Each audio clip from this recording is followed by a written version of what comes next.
Hello and welcome to session 3. It's lovely to see you again of Year 5 History with me, Mrs. Furby. I hope you're ready and raring to go. We are doing part 2 of learning about the Anglo-Saxon characteristics from different time periods, focusing on the Anglo-Saxons. So if you didn't do part 1, it might be worth going back and doing that session first. But let's get going and get ready to learn. So today, again, all you need is a pen and a piece of paper. To be switched on and ready to press pause when you need to. So let's go.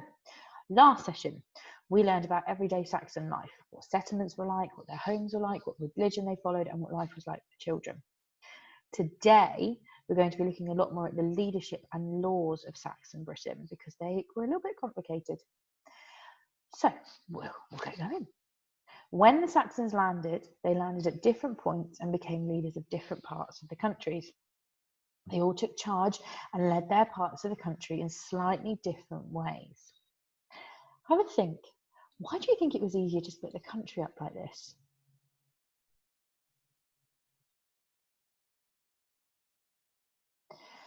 So, main reason is because it was so big and there was no easy way of communicating. Today we have technology, we have television, we have radio, we have phones, with the internet. It connects us really closely and it connects us with the rest of the world. They didn't have that in Anglo-Saxon time, so it was quite hard if you were down in Wessex to know what the people in the top bit of Northumbria were doing. So it was much easier if they had smaller sections. Also, they all had very different ideas on how they should rule it. And although they, you know, thought their ideas were best, they didn't want to follow anyone else's. So they rather than have a big fight, they thought the best thing they can do at this point is go, all right, we'll split it up. So that's the main reasons why they split it up. Eventually, the Saxons settled and split the country into 7 kingdoms, and each one had a different king. Think about where you live. Do you know where you'd be a part of? I am in Southampton, which is about here. So I would be part of Wessex. I suspect most of you would be too. If you're in Portsmouth, you're around here. Poole around here. Around there, maybe. Okay, so yeah, you probably will be part of Wessex as well. Each kingdom had their own ruler, own armies, and their own set of rules and laws. It didn't end there once they decided on the settled. They then started fighting each other to win more land because they wanted bigger kingdoms, and they also then had to stop invaders from Europe as well. So by its own means, it wasn't peaceful. There was still lots and lots of fighting. The kings inherited, like today, and women didn't inherit or lead very often. If there were no sons from the king, the title would go to the closest male family member. So the king's brother or the king's nephew, maybe. You sometimes have to go quite far down. Saxon women belonged to their fathers and then to their husbands. So Saxon women didn't have very many rights at all. Okay, so you can see this image of a Saxon king. He's sat there in the middle and everybody is watching him. In 927, the year 927, King Ethelstan united the whole country and was the first Saxon king to rule the whole of England. Okay, he did this partly because of who his parents were. His father was Edward the Elder and his mother was Egwen, something like that, and by defeating the Viking rulers in other kingdoms. So his mother was from a different kingdom, he was from one, he managed to get those kingdoms together, and then he defeated the Vikings. We're going to talk a lot more about the Vikings in later sessions. He included leaders from across the country in his decision making, which is why people accepted him as the king in the whole country. He included people. Sounds quite simple, isn't it? You always feel a bit more, you feel a bit happier about a decision that's been made if you've been asked about it. So that's what he did. He said, "What do you think?" And then people accepted him as their leader. He built lots of churches and he tried to bring in laws to fight crimes such as robbery, which hadn't really existed during Saxon time before. He just sort of robbery was dealt with in different ways depending on where you lived. And he tried to create peace. He wanted the fighting and the killing to stop. We know lots about his rule because lots of documents have survived from this time and they've been survived for over 1,000 years and we can learn from them. Okay, so at this point, as we said last session, lots more people were learning to write. The monasteries and the monks were keeping really clear records and we've still got them, which is brilliant. So fascinating to read. So stop and think. What are the good things and possible problems about having one king might be? So a good thing, everyone's following the same rules and laws. Bad possible problem, communication is tricky. No televisions, newspapers or radios or internet to get messages out quickly. Have a think if you can think of 3 more good things and 3 more problems, and I'll pause when you're done.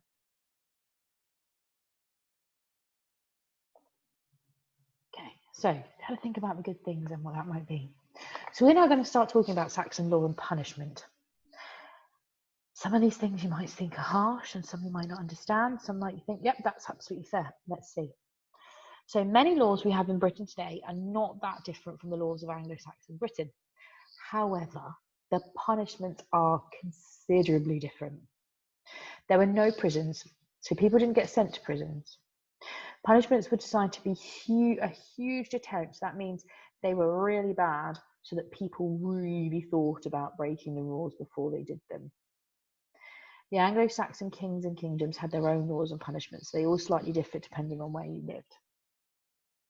So, the Anglo-Saxon justice system.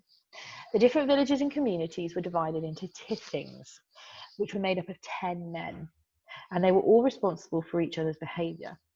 If a man in that tithing committed a crime, it was up to the other men to bring him to court. So they all had to be honest, and they all had to say, no, he needs to go to court. If they did not bring him to court, they'd get into trouble. So you've got 10 minutes. It's like, it'd be like having a group of 10 friends on the playground and you're all saying, right, we're going to help each other follow the rules. And if you break the rules, we're going to tell the teacher.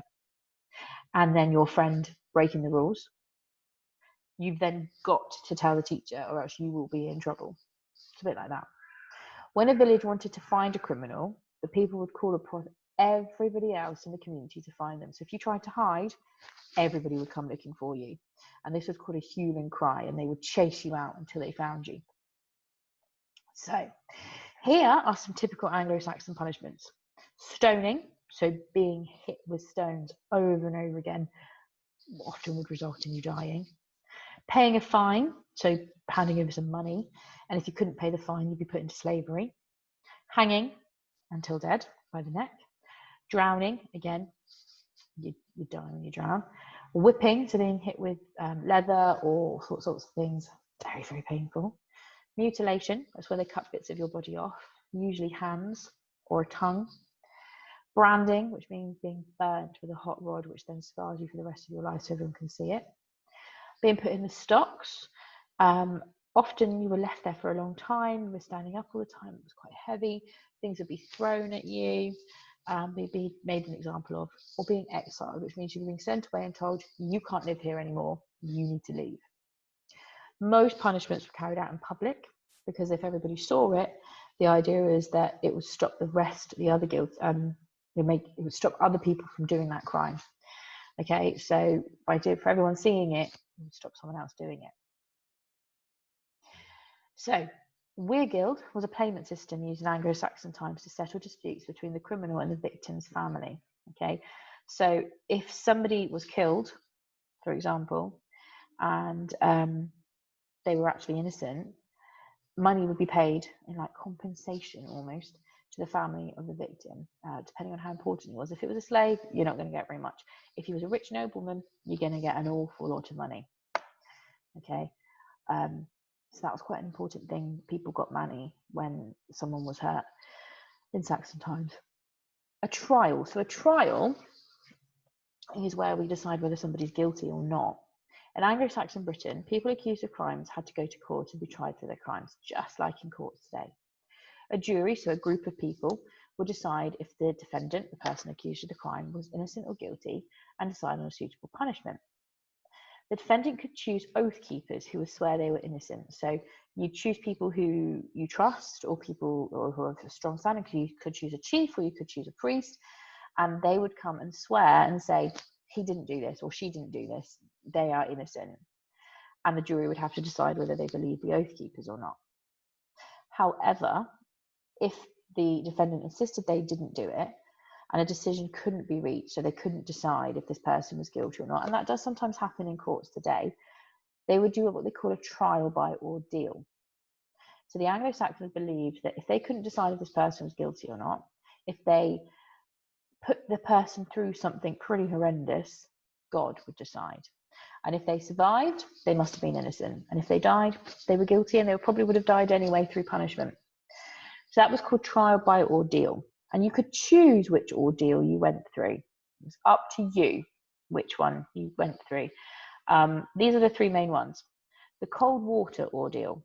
If a person would have their hands and feet tied together with rope and be given a bit of holy water, so water from the church, and then thrown into an icy cold lake. If they sank to the bottom, they were innocent and they'd get pulled back up. If they floated, they were guilty.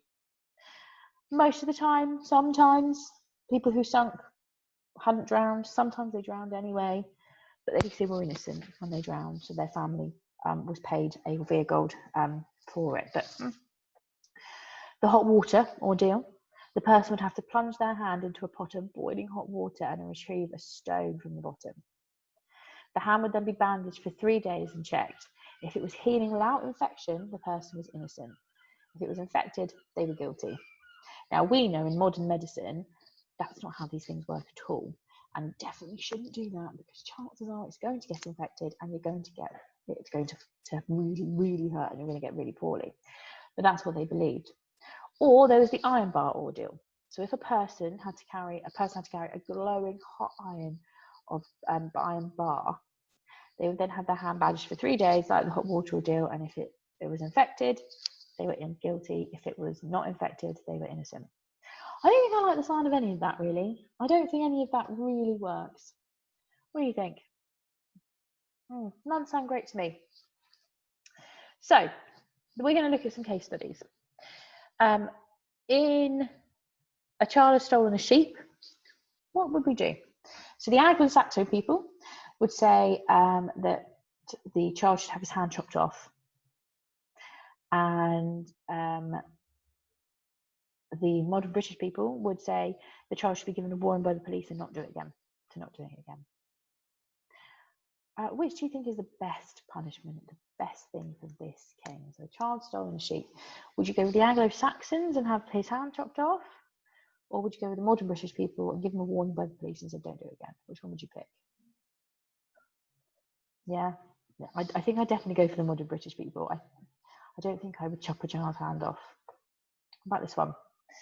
Move my picture out of the way. Where am I? There I am. A man has killed a woman because he was angry. What should we do? So the Anglo-Saxon people, the man should pay a wig and fine of 200 shillings to the woman's family, and then he'd be free to go. So pay the woman's family some money because you killed her, and then you're free. Modern British people, the man should go to prison for at least 25 years. Which do you think is a better punishment for fitting the crime? Pay some money, or the man should go to prison because he killed somebody? You choose. Again, I think I'd probably go with the modern British people. You should definitely go to prison. Murder is never okay. What about this one? A woman has been accused of being a witch. Now, this happened a lot in Anglo-Saxon times. People being a witch, and they didn't like witchcraft. People say that she had cursed the village with an illness. So lots of people were falling ill, and because she didn't get ill, she must be a witch. What should we do? So the Anglo-Saxon people would have done a trial by ordeal, and they would have tied her and thrown her into a lake. If she sinks, she was innocent. If she floats, she was guilty, and she'd be killed anyway. The modern British people would go, well, there's no evidence this person's a witch. She should be going. Just let her go. Which would you go with? Yeah, again, I think I'd go with the modern British people. Lots of people have fallen ill. She hasn't fallen ill. Is that her fault? No, thank goodness she's all right. I don't think I would do that. Let's see. What's next? Right, so prove it. Below are a series of statements about Anglo-Saxon England. You need to decide from what we've learned today whether they're true or false and what evidence there is to support your argument. So I want you to read each statement and decide whether it's true or false and what evidence there can be. Okay? When you've done it, unpause the screen and we'll go through it. So the answers. Anglo-Saxon women were treated the same as Anglo-Saxon men. False. A woman belonged to her father or husband, and if a man killed a woman, he'd only be fined money as a punishment. They were not the same. England always only had one king ruling the country during Anglo-Saxon times. False. Saxon England was not unified until 927 by King Ethelstan. Before that, there were lots and lots of kings. People who would trust God to decide if someone was innocent of a crime. True. They would trial them by ordeal. Life in prison was a punishment for killing someone in Anglo-Saxon England. False. Anglo-Saxon England didn't have prisons. And the Anglo-Saxons were invaded from Italy. False. The Anglo-Saxons invaded from Denmark, Germany, and the Netherlands. Well done if you got those right. So what have you learned today? You've learned about where the Anglo-Saxons invaded from and why, how the country was split into different kingdoms and ruled in different ways, how to analyse why uniting England was a good thing and what problems came from it, what the Anglo-Saxon crimes and punishments were, how to compare the fairness of these punishments with modern Britain, and how to start using facts and evidence to prove statements true or false. Fabulous work today. Really looking forward to seeing you next time. Have a great rest of your day.